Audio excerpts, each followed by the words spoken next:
झाडाला या ठिकाणी मी मडकं बांधलेलं आहे. त्याला साईडून एक छिद्र केलंय.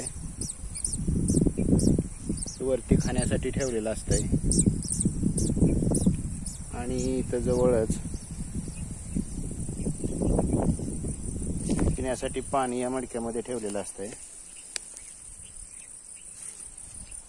चिमणी या ठिकाणी अंडी घालते.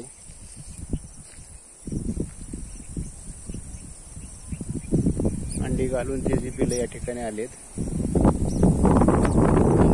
या ठिकाणी